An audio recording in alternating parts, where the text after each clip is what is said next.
सांगली जिल्ह्यातील सर्व डॉक्टर्सनी हल्ल्याच्या निषेधार्थ जिल्हाधिकारी कार्यालयासमोर केली निदर्शने। कल्याण डोंबिवली येथील डॉक्टरांवर शिंदे सेनेचे नगरसेवक रमेश म्हात्रे यांच्यासह काही लोकांकडून झालेल्या अमानुष हल्ल्याच्या निषेधार्थ सांगली जिल्ह्यातील सर्व डॉक्टरांनी सांगली जिल्हाधिकारी कार्यालयासमोर निषेध आणि निदर्शने करत या हल्ल्याचा निषेध व्यक्त केला आहे। डॉक्टरांच्यावरील असे हल्ले हे गंभीर असून सरकारने डॉक्टरांवरील होणाऱ्या हल्ल्याची गंभीरपणे दखल घेऊन यावर कठोर कायदा करावा अशी मागणी यावेळेस आंदोलनाच्या माध्यमातून केली आहे। मी डॉक्टर दिलीप मगदूम आज सांगली जिल्ह्यातील सर्व डॉक्टरांच्या वतीनं सर्व संघटना आज एकत्र येऊन डोंबिवली येथे शासकीय ड्युटीवर असणाऱ्या डॉक्टरवर हल्ला जो झालेला आहे त्याचा निषेध करण्यासाठी आम्ही सर्वजण एकत्र आलेलो आहोत।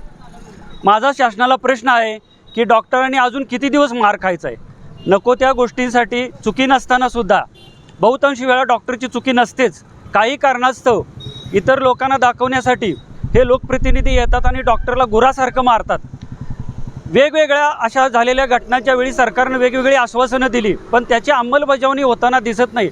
डॉक्टरांना संरक्षण अजिबात दिलं जात नाही। कुणीही येतं, फळकुटदादा येतो आणि डॉक्टरांना मारहाण करतो, कोणत्याही कारणासाठी हॉस्पिटलची नासधूस करतो। या घटना त्वरित थांबल्या पाहिजेत अशा आमच्या सर्व डॉक्टरांच्या भावना तीव्र आहेत। मगाशी उल्लेख केल्याप्रमाणे अन्यथा डॉक्टरही आज रस्त्यावर उतरतील आणि तसं प्रत्युत्तर देतील।